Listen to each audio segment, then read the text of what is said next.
Chapter 10. Monster nightmares tortured Mike's dreams. He tried to cry out, but he couldn't. Through blinking eyes, he saw only darkness. Don't fight the pain, Mike. Let it go, he thought he heard Dawes say. With a sigh, Mike slipped into a blackness that soothed him like a stroking hand. He awoke in a puddle of blood and sweat and molten sunlight as a shower of pebbles stung his face. The sounds of war had vanished, leaving behind a silence even more horrible. A few more pebbles rattled down the slope, striking Mike's face, and he glanced up at the noonday brightness to see a Confederate soldier making his way down the hill toward where he lay. The reb yelled to someone out of Mike's sight. "There's a dead Yank down here. Looks like I got fairly good boots. Ought to fit someone." "I don't like robbing the dead. That shouldn't be a part of a soldier's duty." The voice that answered the reb sounded familiar. Whose was it? "Got their ammunition. What little was left. You know the men in our company are in need of every pair of decent boots we can find. As long as we leave it at that," the familiar voice said. "But don't go through their pockets, jury. The bugle you've been bragging about should have been well enough. But I saw you take that dead boy's pocket watch as well." "Mine by rights. I killed him." Mike gasped and stiffened, remembering the grin on the reb's face. Rage, stronger than pain, roared like red-hot metal through his mind and body, and he clenched his fists, biding his time. "Besides, watch won't do Yank any good," the wiry blonde reb called. Jury laughed and slid further down the bank till he stood next to Mike. Mike's eyes narrowed to slits as Jury bent forward. Mike reached up and grabbed his neck, pulled Jury off balance, and slammed his face into the dirt. Mike yelled, "Give me Todd's watch, grave robber, dirty Confederate grave robber." But Mike's wound left him weak, and it took only a moment for Jury to scramble free. He got to his feet and gave Mike a kick in the side, and he cried out in pain. Having reached the bottom of the slope, the other soldier grabbed Jury and pulled him back just as he was aiming another kick. "What's wrong with you, Jerry?" he said. "That man's wounded. For all we know, he's dying." "He attacked me," Jerry complained. "He stole Todd's watch." Yelling the words took all of Mike's energy. Grinning, Jerry pulled the watch from his pocket and dangled out of Mike's reach. "It's mine now," he said. "I got fair and square off a dead Yank." The watch had baby tooth marks on it. No doubt about it. The watch was Todd's. The other soldier shoved Jerry aside and stared down at him. "Well, I'll be," he said. "It's you, Mike Kelly." Mike looked into the eyes of a tall, lean reb with sun-bleached hair and gasped. "Corey Blair!" he cried out. Mike well remembered Corey, who'd been so intent on courting and marrying Marta, the young woman who worked for Mike's first adoptive parents, Mr. and Mrs. Friedrich. "If you can, get up and come with us," Corey said. "As a prisoner," Jerry sneered. "I can't get up," Mike told Corey. "My leg." Corey tore Mike's pant leg, and free from the wound, he made a retching sound. "Looks awful," he said. He turned his back toward Mike, his face gone pale. He wiped the sweat off his forehead. "Mike, you got hurt bad. Lost a lot of blood. There's pus and dirt and maggots in that wound." "I'm not going to die," Mike said firmly. Corey managed a shaky grin. "I'll go along with that. A nearly dead man couldn't pull Jury off his feet the way you done." As if he remembered Jury, Corey stood and said to the other man, "Why don't you go see what else you can find? I'll take care of this one. He's a Yank. Why don't just shoot him in the head?" Corey flushed. "I'd soon shoot you as him. Battle's over and the Federals have gone since yesterday." "Leaving us to bury their dead," Jerry grumbled. "It makes no never mind," Corey told him. "This man is our prisoner and we don't shoot prisoners." Jerry glanced at Mike's leg. "He's probably begged you to shoot him after he finds out the surgeon's going to take off his leg." Mike's heart raced. "Corey, your surgeon wouldn't do that, would he?" With a nasty grin, Jerry began to climb up the slope, and Corey bent to study Mike's leg. This time Mike could feel him pushing and probing around the wound. He bit his lip to keep from crying out. When Corey finished, Mike fell back exhausted. "Well, the bone's not broke," Corey said. "As far as the wound goes, stop bleeding. Needs a good cleaning out. Of course, I'm no company surgeon, and like Jerry said, the doctor we got's kind of inclined to handle bad leg wounds by taking off the leg." Mike clutched at Corey's hand. "Don't let him cut off my leg. Please, Corey, let me stay here till I've got my strength back." "You lie here much longer in this heat. All those maggots are eating away at your wound. There won't be anything left of you." "But my leg." "Listen to me," Corey said. "I've got to take you where you can get care. Take me to my own company." "No chance in the world of that. Your Federals were retreating fast. By this time they've reached Springfield and then some. With our army on their tail, they'll have to keep moving. No telling where they'll run to. Without Todd. Without me." The last bit of Mike's resolve melted as he burst into tears. Corey was silent for a few moments and then touched Mike's shoulder. "You're no older than my brother Ezra. I don't know what gave you the notion to join the army, but you did, so you gotta get yourself in hand now. Done me some favors by carrying my notes to Marta. So I promise I'll see you get care, Mike, and I'll do whatever I can to keep you from losing your leg." Mike struggled to get himself under control. He rubbed tears from his eyes and the back of his hand and said, "Thanks, Corey." Corey's smile was brief. "I'm going to have to carry you up the slope and out of here. I won't try to fool you, Mike. Before you get to the hospital, there's been set up at the farmhouse. Your leg's going to hurt something awful." Mike nodded. "I understand." "Okay," Corey said. "Reach up and grab me around the neck." Mike did, and Corey swung him upward and over one shoulder. "Now don't worry if you can't hang on," Corey said. "I've got a good hold of you." Pain streaked through Mike's entire body. This time he didn't try to fight it. Gratefully, he slipped back into darkness. Mike awoke to find himself lying on the ground in the shade of a white farmhouse he spied from the ridge on the hill. Around him were other wounded men. Some lay, their eyes closed, wrapped in blankets. Others cried out in agony. A man crawled over Mike's feet. "Ow!" Mike yelled, but the man didn't hear. Moaning and talking to himself in delirium, he crawled on, sprawling over the bloody blanket of a man who lay next to Mike. "He hurt you?" Mike asked the twisted toward the injured soldier. The man didn't answer. His half-lit eyes were dull, his jaw slack. The soldier was dead. An officer, his clothes stained with blood, approached the row of wounded where Mike lay. Following the officer was an orderly with a sheaf of papers on which was printed large numbers. As the officer examined each injured man, he spoke to the orderly, and the orderly tied one of the papers to each coat's buttons. This must be the company's surgeon, Mike thought. He was so frightened he found it hard to breathe. The doctor spent only a moment looking at Mike's wound. "Infection's already set in," he said to the orderly. "We'll have to cut it off." "No!" Mike yelled. The doctor was a good look at Mike with the grubby clothes he was wearing. "Yank, are you?" "Sorry, son. It's the best I can do for you. Most of the men injured here will die soon of infection. Wouldn't you rather give up your leg and save your life?"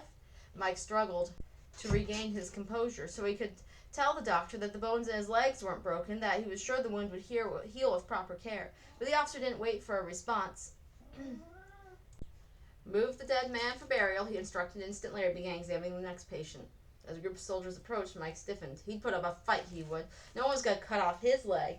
But while two of the soldiers picked up the dead man, it was Corey who bent over Mike. "Close your eyes," Corey whispered. "Let your jaw drop. And wherever you do, don't let anybody see you breathe." Corey shouted to another soldier in the detail. "This one died on us too. He's small enough. I'll carry him myself." Despite his terrible pain, Mike didn't flinch as Corey moved him. He hung limply in Corey's arms until they left the farmhouse far behind and entered a cool grove of trees. Mike could hear the water lapping and splashing over the rocks nearby. Barely opening his eyes, Mike glimpsed a sturdy, middle-aged woman standing by the bank of a wide creek waiting for him. "Where are we? What are you doing?" Mike whispered to Corey. Corey gently put Mike down on the creek bank. "Miss Red, this is my friend Mike I told you about," he said. "Mike, this is the lady whose family lives in that white farmhouse." Corey turned to Mrs. Red. "The surgeon wants to take my leg, but he's just a boy. What do you think? Will the infection kill him, or could we save the leg?"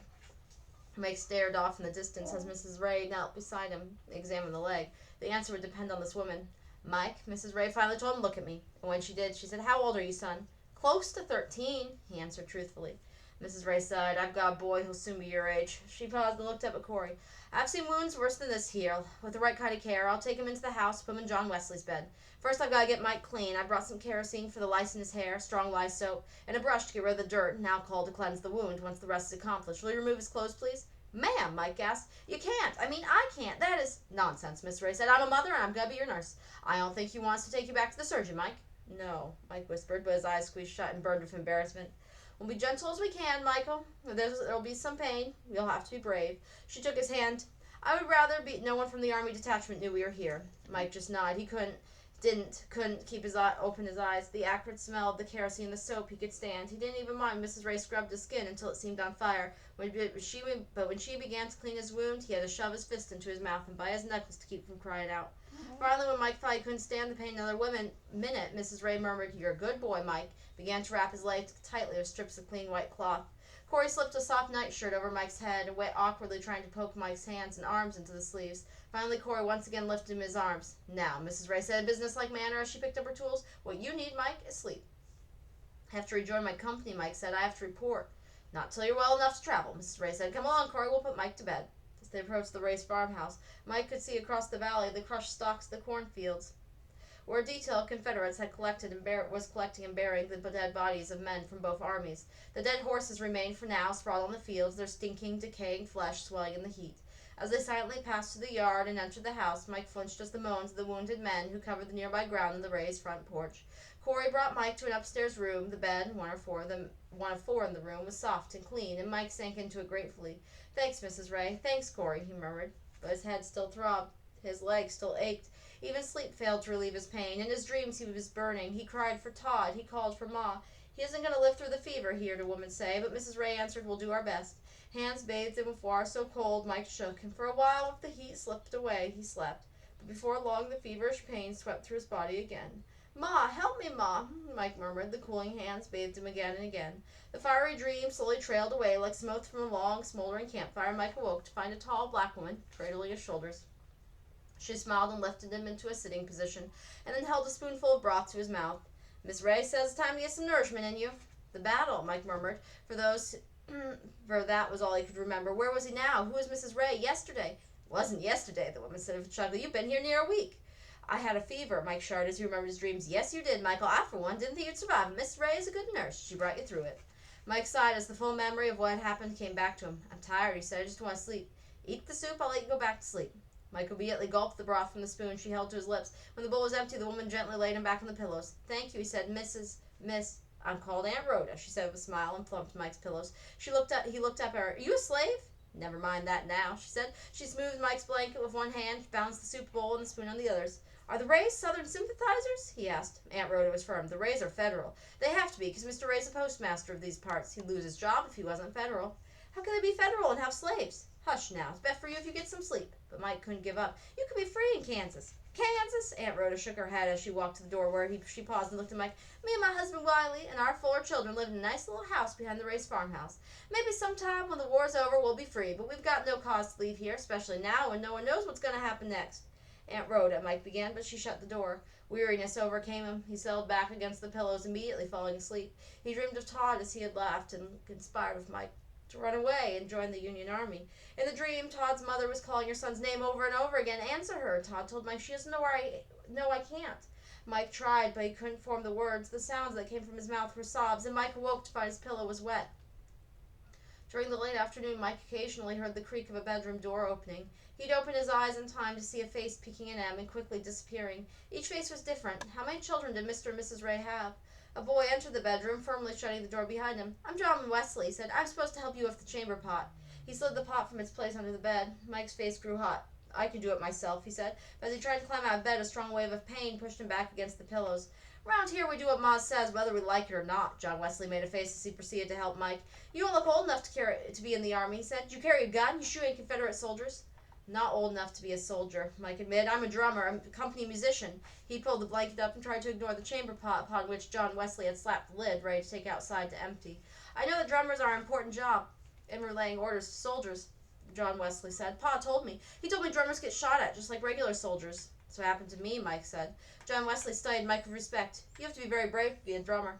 Mike didn't answer. There was time, it seemed. Like years ago, he thought he'd be very brave, but he'd never been so scared in his whole life as when he was in battle. A firm voice called from downstairs. John Wesley Ray, what's keeping you? I'll be back later, John Wesley said. He hurried out, leaving the door ajar. Mike lay back on his pillows, deliberately and painfully reviewing the battle in his mind. Captain Dawes had been killed, as had Ben. What was Sergeant Gridley? Harley? Billy? Mike could see the faces of some of the other men in his company. What happened to them? Where were they now? A man's gruff voice came from nowhere downstairs, broke into his thoughts. Ma'am, I heard you're harboring a Union soldier under your roof. Mrs. Ray's voice was every bit firm and clear. Whether we are or not makes no difference, Captain. Your General McCullough issued that all prisoners should be released and allowed to return to their friends. That order is about to be countermanded, ma'am. General Price had a different idea about prisoners. He's about to issue a statement to the populace of Missouri. He paused and a rustle of paper. The captain said, Here, I'll read you this part. Raising his voice, he continued, I warn all evil-disposed persons who may support the usurpations of anyone claiming to be provisional or temporary governor of Missouri, or who shall in any other way give aid or comfort to the enemy, that they will be held as enemies and treated accordingly. And now, ma'am, with or without your permission, I'm going upstairs to see if you're hiding a Yankee soldier. Mike clutched the end of the blanket, barely able to breathe as he heard the officer's heavy footsteps thumping up the stairs.